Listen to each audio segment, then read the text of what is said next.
Thank you, Mr. Chairman. I won't waste your time.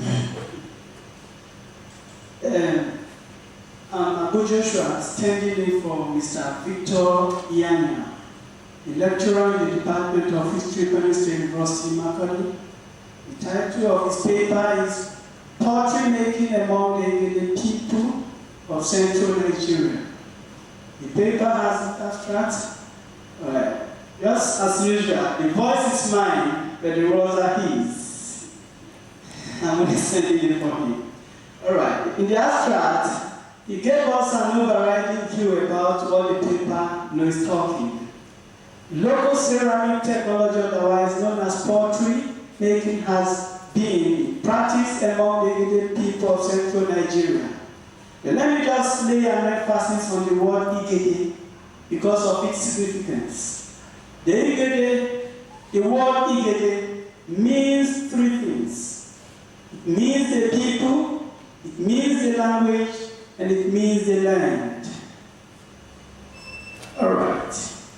Then it said the Igede of Central Nigeria, as far back as documentary evidences and oral traditions are traceable.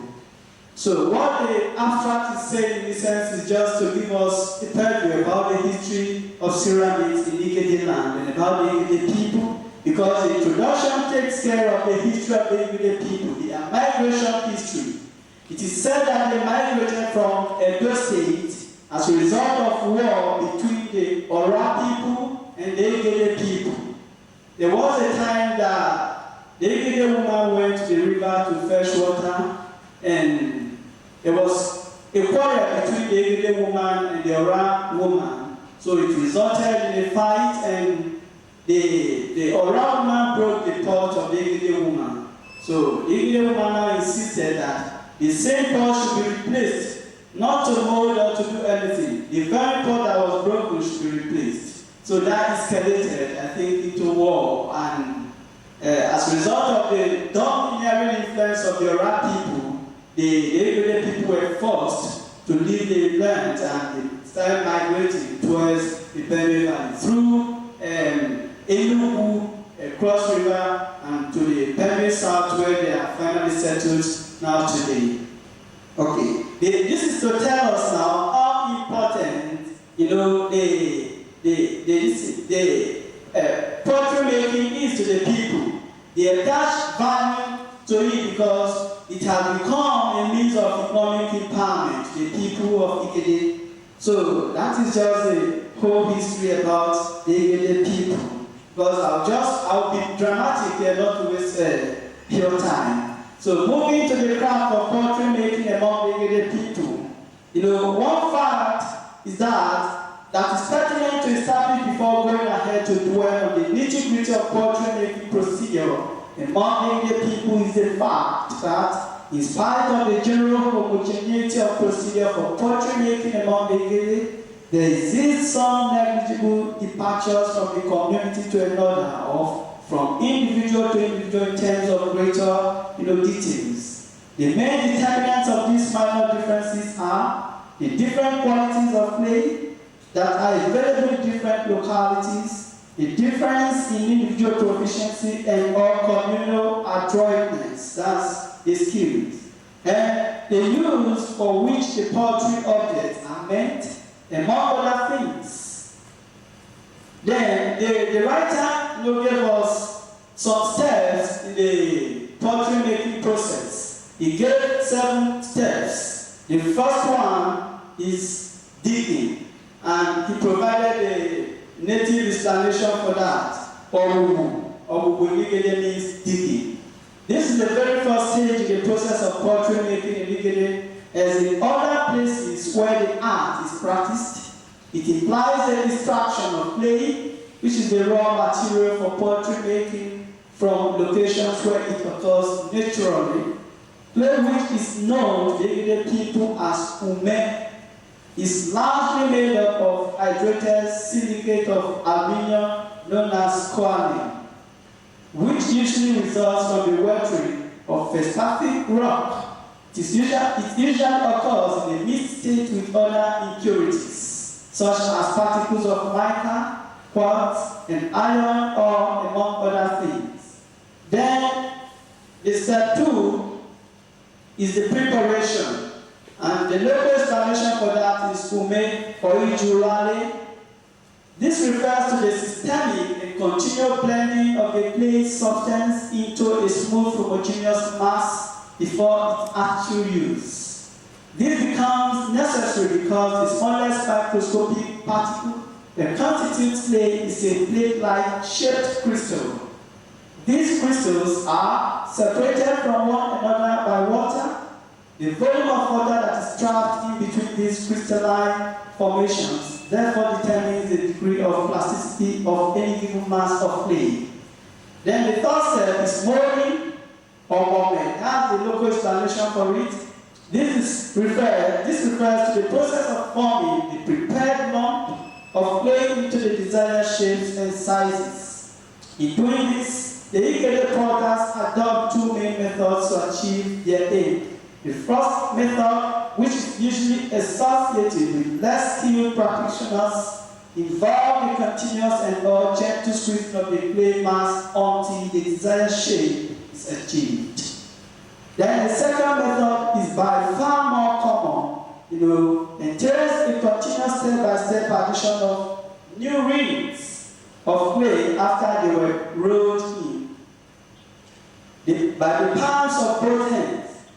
It was, however, noted that the writer that in some cases, especially when large sizes of vessels were being formed, the additional layers may not necessarily be in form of ring.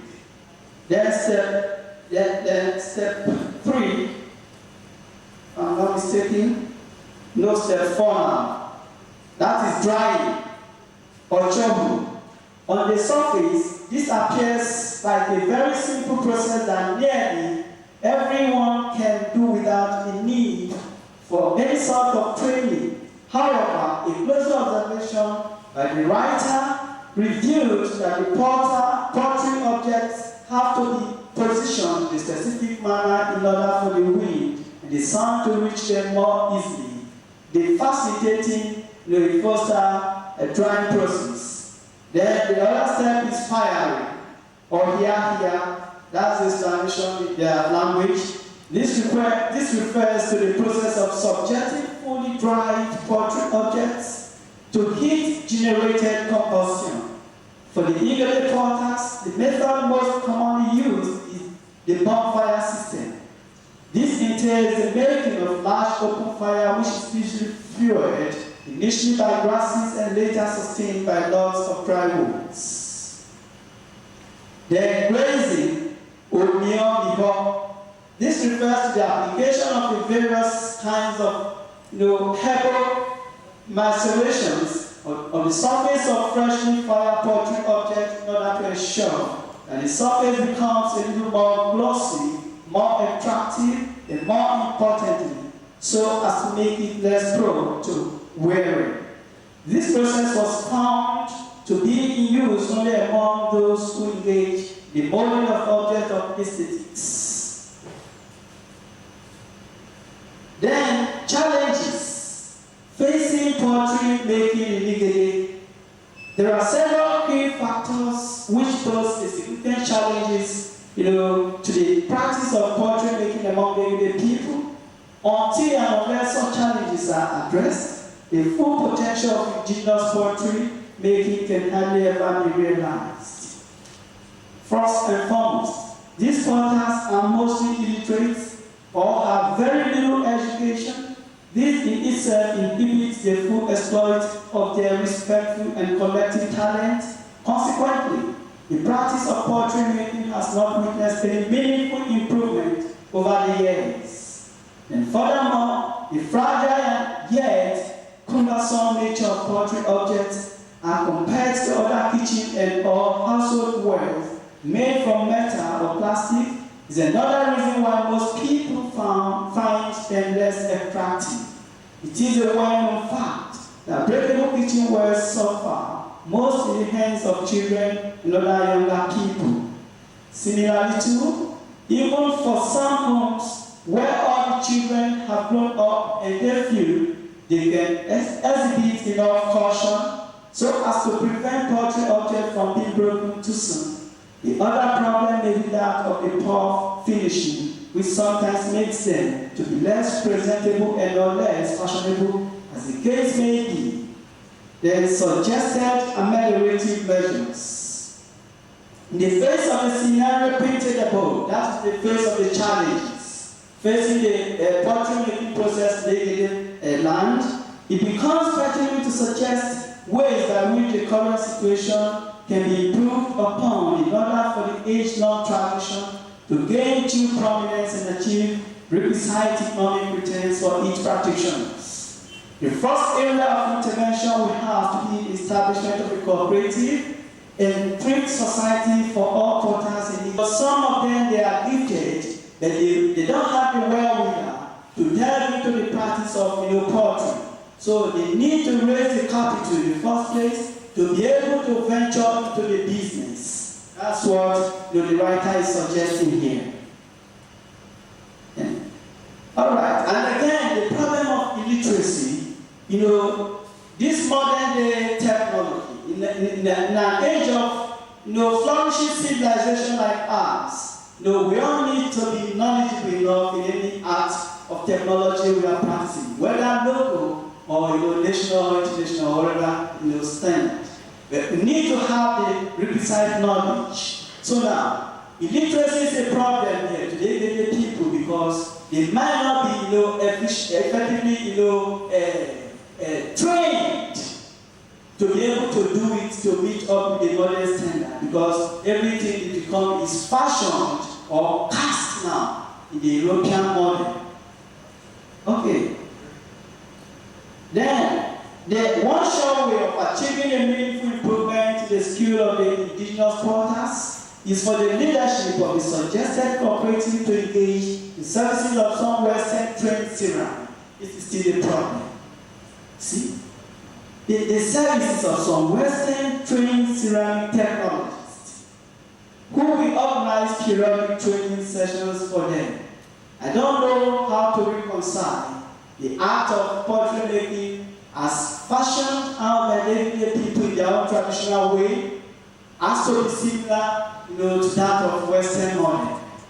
But here we are employing the services of Western trained technologists to give us their own kind of, idea, knowledge, kind of transfer of, technology. Yeah, I don't know. Fine. As a follow-up to the point being made above, once the desired improvement in their output has been achieved, the same cooperative society should also facilitate the organizing of potters, trade fair, and all exhibitions with the sole aim of exposing the potters in their respective and collective ways to the outside world. And finally, there was something the writer told me, the writer of this paper, and I wish to make it clear to you because it is important to the source of some information. He used documented literature, and he also carried out oral interview. He interviewed, some potters in this regard to elicit some information from them to be able to furnish us with this information and put down this paper for us today. So you can see at the end notes, we have, it's 50-50. 50 documentary literature and oral literature. It's a 50-50 situation here as regards the end notes. So that's what he said, and I wish to make it known to you. Thank you. Thank you for taking the time. I'm sure we have a lot of questions for presenters, but for this time,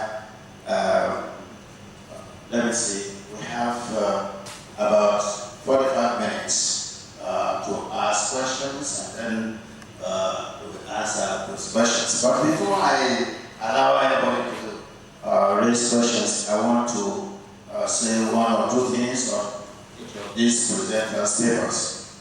Raise our own questions so that we assist us looking at those issues they raised. For those of us who came very late. Dr. Arinola, Akinmade, our paper is on the use of Proverbs, particularly to Ondo people, among the Ondo people. Our problem is that the young ones are no longer knowledgeable in the use of proverbs. The question I'm posing to her, do you consider the reason why they are no longer interested in the use of Yoruba proverbs? Bear in mind that when you use English language and we use speaking English, tendency that these children don't get exposed to proverbs in either Ondo language or Yoruba language becomes a problem.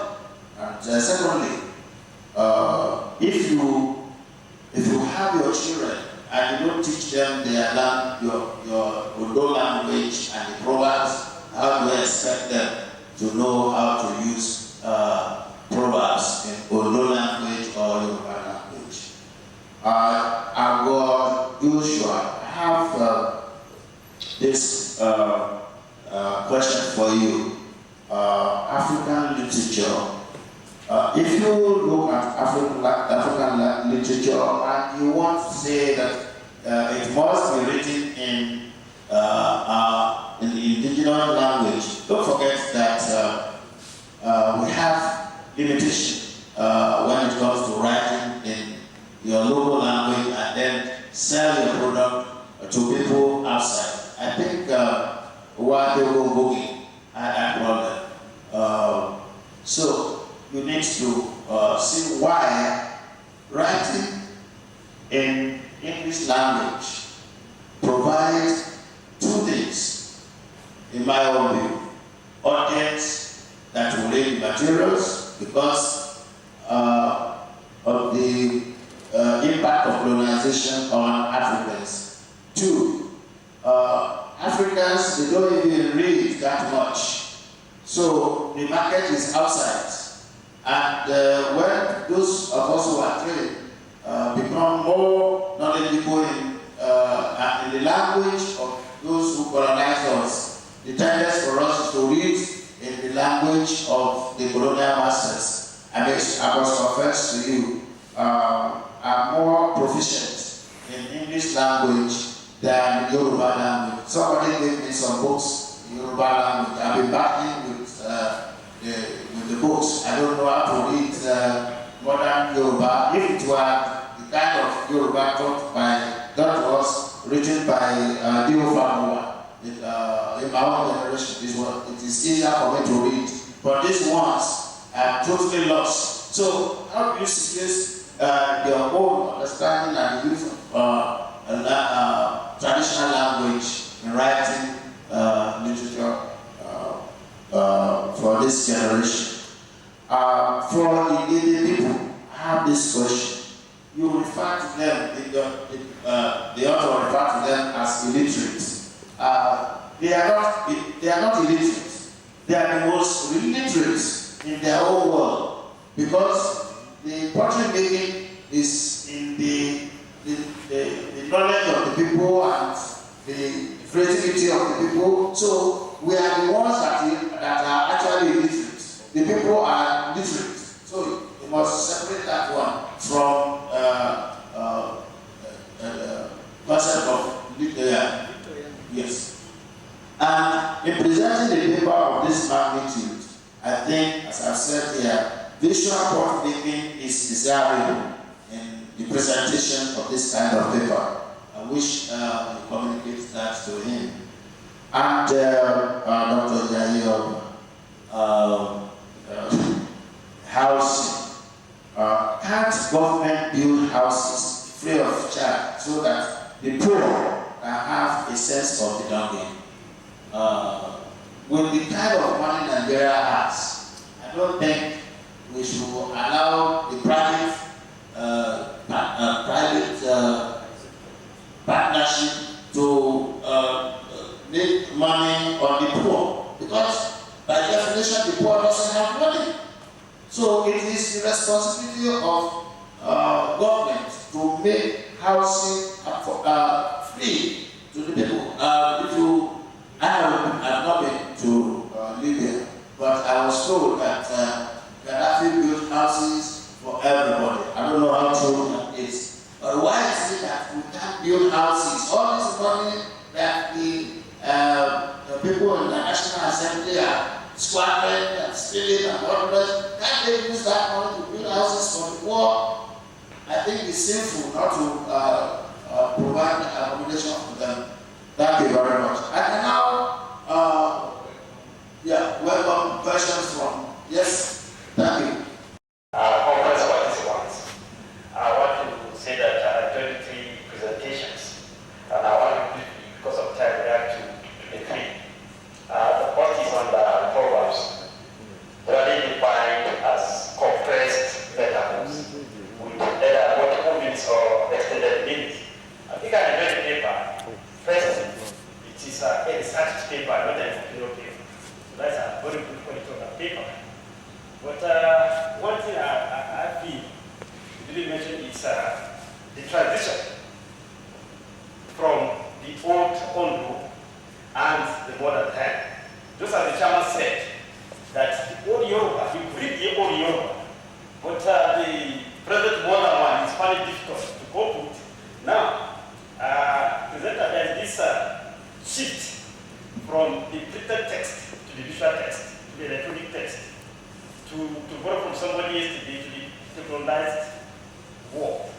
And I know that there is a lot of digital text in the Yoruba language. I don't know really why you didn't mention something of use of Proverb in the Yoruba home video. The Yoruba home video, whether there's a use of Proverb. Is that okay? Nothing on that. Joshua, I want to say a very big mistake on the issue of language in African literature. If we are not up in this room up to the end of the year, I don't think we're going to arrive at a uniform position. But I want to thank you for answering a question which, for lack of time, I will not answer yesterday. And that is whether, because for who are colonized by prison, that makes us British citizens. Well, Ibrahim, who is now talking, whether I like to, I mean, a Nigerian citizen. By law, locally, by law, internationally. But again, Ibrahim, the language is using now, it's not an indigenous language, it's using English, which is British. My policy is more or less British. The type of church system I'm exposed to is more or less British. My religion has a lot to do with the English religion, the British religion. The legal system under which I exist has a lot to do with it. So I can argue that, yes, I'm a Nigerian citizen, but maybe 30–40% of me is British. And I must thank you for being very poor in Nigeria. But I have a small problem with that paper. Mr. Chairman, I once attended a conference in which whether we should refer to Igira as Igira or Igiras. And I have a small problem with that presentation. I don't want to take in like 30 people who is for Nigeria or the definition of what the house is. But can you please take us to the title of that paper?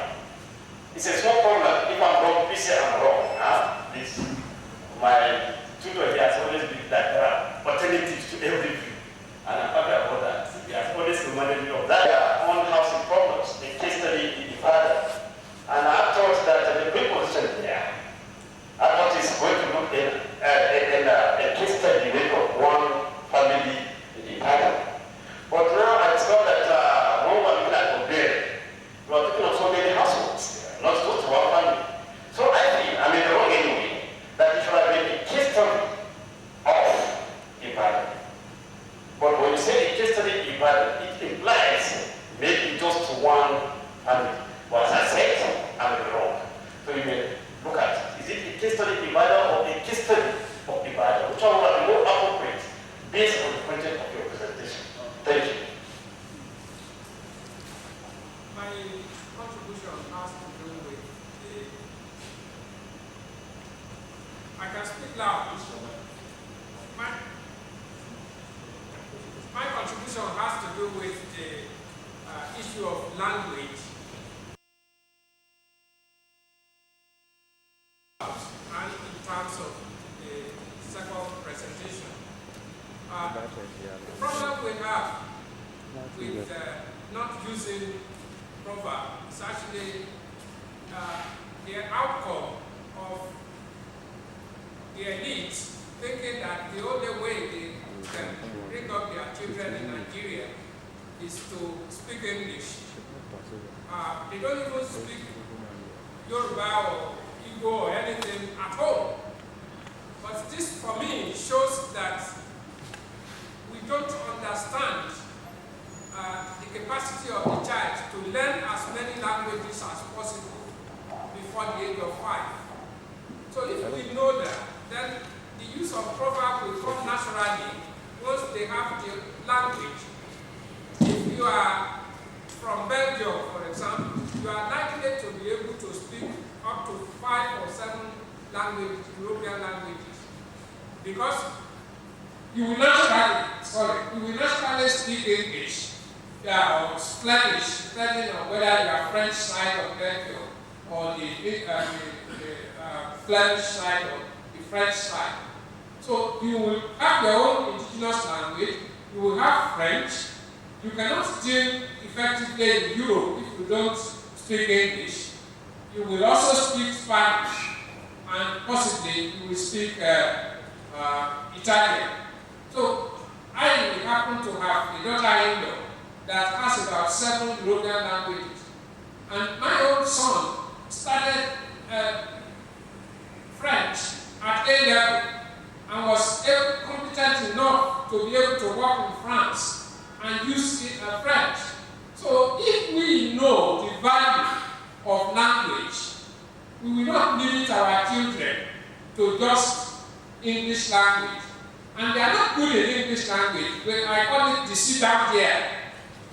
They don't even understand the English culture because speaking English the way they do it, and you are lost. So the issue of language is so important at the early age of the child that if you expose them, I remember when I was in secondary school that most of the children of the railway workers were proficient in Hausa, in Igbo, and in Yoruba because they were usually being transferred around the country. And yet, they could still speak English. So if we have our own, what is pride or recognition of the use of language in other professional areas that we want to push or encourage our children, then the issue of using proverb will come naturally. Related to whether we can abandon English, I think it's like thinking of taking us back to more than 200 years back. What happened in the 18th century cannot happen in the global village now. The issue is not that we cannot use English. The issue is that we have totally underrated, or we think it's primitive to speak our own language. Comment, at the same time, keeping a little that I think can enrich Mrs. Makide's paper. I happen to be from that part of the country on which you have researched. So my first contribution is to ask you, I don't know if you are from that side or maybe you're married to someone from there. Do you speak this dialect to your own children? And do I? So if we don't, our language is part of our culture. This is one thing the Igbo that I so much cherish them for. Even in faraway European countries, you meet an Igbo friend. The children he or she gave birth to, there on that land, you will have some Igbo traits in their speech. Or even here at home, when our children leave home and they ask them, are you from Ondo? They say yes. How do you send money in Ondo? What they tell is, I'm Ondo abroad. What is Ondo abroad? The child that has never reached MNN. They never reached Mohammed Airport and they say they are Ondo abroad. Because at home, we don't speak our dialect to our children. So they don't go to public schools where they could pick a few of the words in our dialect. We are now, you are saying in your paper that you are presenting something like a curriculum remedy. Will they put on when they develop Yoruba texts? Are they going to write Ondo Proverbs in the textbooks meant for teaching Yoruba language? Every local dialect that we have over 250 in Nigeria can only be developed by the local speakers. People from that environment who must speak Ondo to our children. It's when we speak to them and they understand the little portion we can speak, that we can throw in some of our proverbs here and there. And of course, when you say, the children will laugh. By the time you talk to your child, are you from Ondo, madam? Yes, I am. That is one of my children. I will say, Loyo Sholo Bai. And she will say, Mommy, you have come again. I will tell my dad. I use his head. I say, what I have said means your head is like that of your father. So when I come and just like, oh, you back there, boss it back. So when I say that in the local dialect, all the others will laugh. And from that, they will be able to learn that Ori is Origo. If you are saying they should go and develop in Yoruba language, they will never put Origo as Ori in the Yoruba language text. So let it be in your recommendation of whichever you're going to build it, that even not only Ondo, every local dialect should be spoken by adults to the children, especially within the formative age, so that by the time they leave home, they get to primary school. And I don't know if we want to advise our government to improve on the public schools. That is another way. The first time one of my children would speak Yoruba to my knowledge was when he started going to the nursery primary. And he came back home, he was saying, I saw from daddy. And I said, what? So they already talk to you in Yoruba, because when they leave home, they meet the children from diverse backgrounds. So if government can improve on our public schools and they become attractive to the so-called elites, the children can also meet with children from the local background and pick more of the dialect, for we need to start from home. Thank you. Thank you very much. Yes, another lady here. My question is for Mr. Joshua. In order not to be nihilistic in your approach, what will you propose as a replacement for a lingua franca in Africa? Because that's one of the advantages of English in Anglophone Africa, that we have a lingua franca. So after the removal of European languages, what will you propose as a lingua franca for Africa? Then you also mentioned Achebe talking of an Africanized version of English. How do we arrive at the standardization of such? Because in Nigeria we have variants. There was a Victor Iyanya in his book, The Anthology of Knowledge, who said that language functions, language dictates actions. Now, in the context of medicine, for instance, the Englishman, what the Englishman would call pi, is not the equivalent of a teacher. Because as a medical scientist, I've been interested, okay, there are a constellation of symptoms that people describe as a but the Englishman in medicine is nothing like a teacher. It is part that I'm interested in. So perhaps because we have ignored our language, we have failed to see that maybe there's a new psychosomatic disease, perhaps a new constellation of disease altogether that can be described as a digit. But we do not use our language, so we are not inspired to further explore that territory. And I know that there can be other disease conditions like that, for which there are no equivalent in Western medicine. My second comment, and this is also a question, has to do with the paper on housing. You have said that the poor have a way of dealing with the housing issue. Now, a pragmatic question is this: how enduring are those houses? Can they stand the vicissitudes of climate? The drainage system, is it effective in such a way that there are no stagnant waters to predispose them to diseases and so on and so forth? Because beyond living in a place called a house, there are also other questions that begin to emerge. Thank you. Thank you. The last question here, because we have to give them maybe 2 minutes to respond. And after that, Professor Kasiba will tell us the next action to take. And we want to remind you that those of us who are checking out, I think we have to. It's unfortunate that Victor Iyanya is not here representing paper. Can you speak? It's really unfortunate because he's a historian, right? He's teaching in history, but there's no historical dimension to any of the presentation in our country. He should think historically, or comparatively.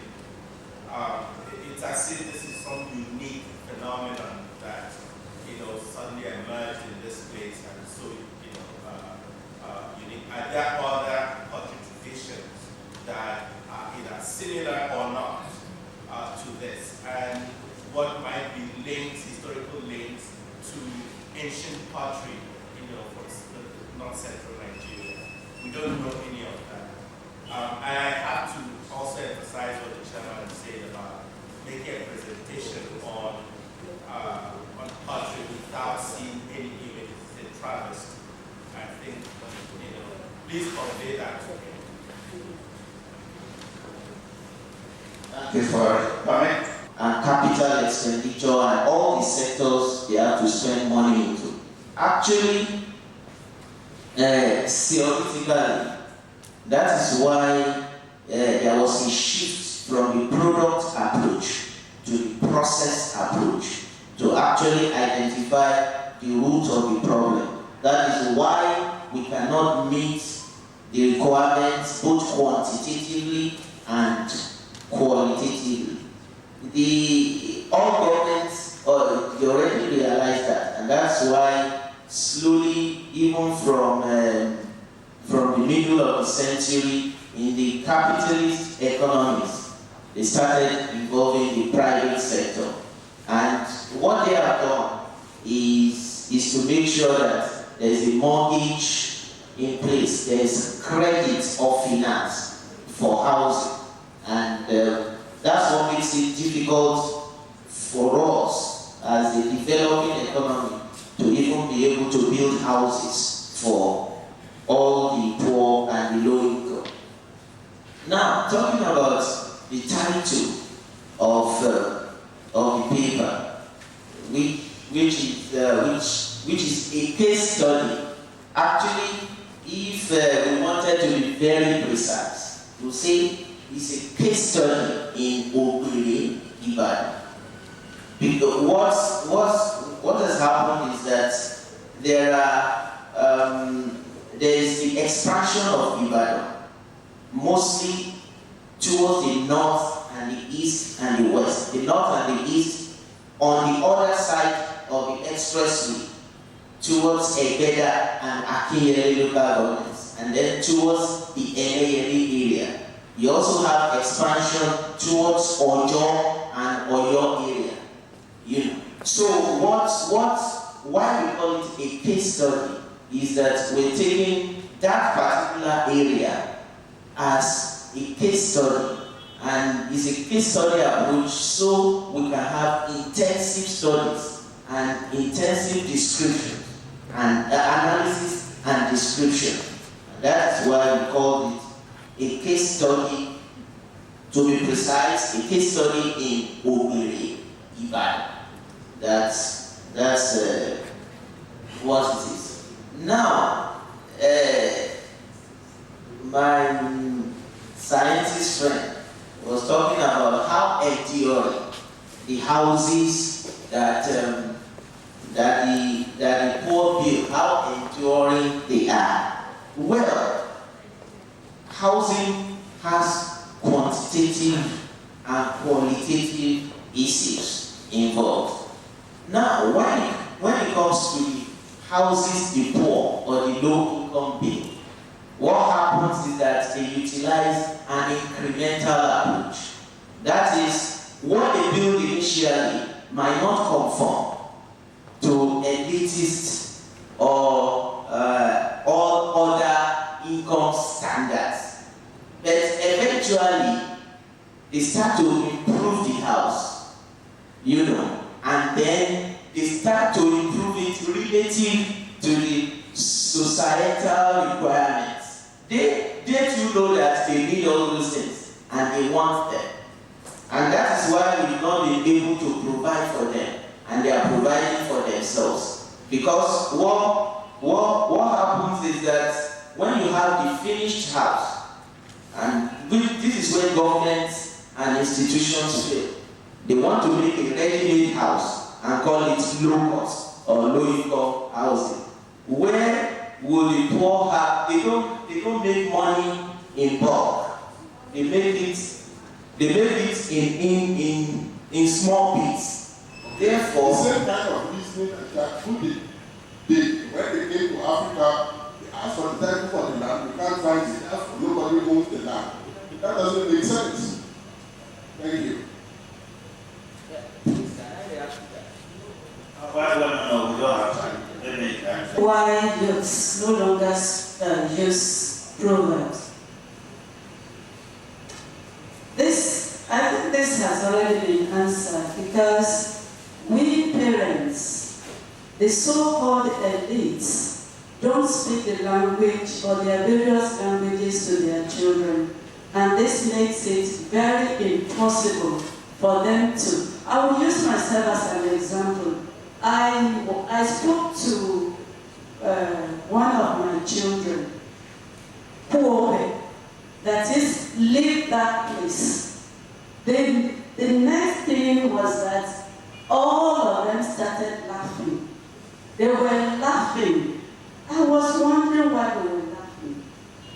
This is the problem with us. We need to speak the language to the children. When we speak the language, they will be able to pick up the proverbs, because Agbo speak proverbs as they speak the language. So I think that is a viable means of making sure that the children speak the language. He also talked about when we don't speak the language to the children, how do we expect to? It is advisable that we speak the language. Thank you, sir. The transition from old text to modern text, use of proverbs in home video. I want to take this as a suggestion. Is it? Okay, thank you very much. Language in terms of the use of proverbs, outcome of elites failing the only way of bringing up children is by speaking in the English language to them. Honestly, it is very, very disastrous. And just as Mrs. Awolowo said, I always admire the Igbos. No matter where they are, they will teach their children their language. They will speak the language, but those of us, the Yoruba people, we don't do that. And that is very, very sad. And that is why we have quite a number of our languages or dialects, dying. We need to revive these dialects. We need, as parents, to make sure that we speak these languages to the children. That way, they will be able to pick up the languages. Mrs. Awolowo asked whether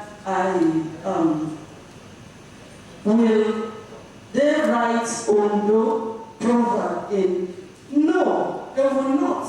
But when they do it, when it is included in the Yoruba curriculum, I didn't study Ondo and or dialects per se, but I researched on it. Okay? If it is included in the curriculum, Yoruba literature curriculum. That way they will be able to, learn from that, I believe. And I also want to thank you for the contribution you made. Then the issue of home video, I will also take note of that. Thank you very much. Thank you. Thank you. Just 1.5 minutes. We're done. Okay, do me a favor. Okay, 2 minutes. Wait. All right, thank you. I wish to thank everybody who has, observed one thing or the other in my presentation. And straight to the questions. Writing in English, provides two things according to the chairman. Now, how do I reconcile that fact and all that? Actually, at the Macquarie Conference in 1962, Achebe concluded by saying the market will decide the African literature. And really, if you look at it, Mbuki, who is the foremost, critic of the indigenous school of thought, he now said, declared in his all-important book, Decolonizing the Mind, the Politics of Language in African Literature. Now, my writing in English, my writing is a farewell to English. It is now Gikuyu that he publishes in English still. And it's still there in Virginia, the last time I heard of him. Fine. There's no problem about that, because what my question has said actually, it's not just to argue in favor of the indigenous school of thought per se, but to put an end to the argument. And if I have the time, like my conclusion, I said, closing the chapter, the undoable fate of Africa, there's nothing we can do about the language situation. No matter how hard, however hard we try, however loud we lament about the language situation, practically, and obviously there's nothing we can do about it. For example, if you go to Abidjan, the former, political capital of Ivory Coast, now the economic capital, there, virtually every home, every household, their parents there are so proud to beat their chest that their children do not speak any African language. They speak only French, and it is only French. So one of my friends from Côte d'Ivoire, Marianne Angel, when she came to Nigeria through Fondasi, she was telling me about the situation in Côte d'Ivoire. I could see Côte d'Ivoire through her eyes. And in conclusion, she said, Joshua, quand je vois la Côte d'Ivoire, je perds espoir en l'Afrique. When I see Côte d'Ivoire, I lose hope in Africa. It's as a result of the distortion in post-colonial African situation. All right, moving on to maybe propose a lingua franca for Africans. I think that is a daring adventure at this conference because in 1977 at the first act in Lagos, Shoika suggested Swahili and was nearly crucified for that. Maybe if we get to know the origin of Swahili, Swahili is not a pure African language. It is a blend of African, Portuguese, and Arabic element. Okay? And even the very word Swahili comes from Arabic, which means coast. And this very language, which has triple ancestry, let me put it that way. Okay, pardon. Okay. Has been adopted as a lingua franca in East Africa. That does not fit in too much. Now, I will suggest only one here. Okay? Because even in Nigeria, where we suggested, that we should adopt Wazobia. Wazobia is in Nigerian language, reflecting on the three language poles in Nigeria here. That is Hausa, Igbo, and Yoruba. Okay? And if you look at it freely, aside Swahili, which has 50 million speakers all over the world, the next to Swahili are Hausa and Yoruba, having 20 speakers each. But how far have they gone, in carrying the weight of our experience? Then I will suggest everyone here. Okay. Then looking at the Africanized version of English. Okay. What Achebe was saying there was not just to domesticate it per se, but it would still be in full communion with the original English. That was not to domesticate it. It would still maintain with the full, with the original English. All right, so I'll move on quickly from that. So, in conclusion, on the book, our humanity is forever in exile, because language defines our humanity, and this humanity is broken into two: that of African and that of Europe.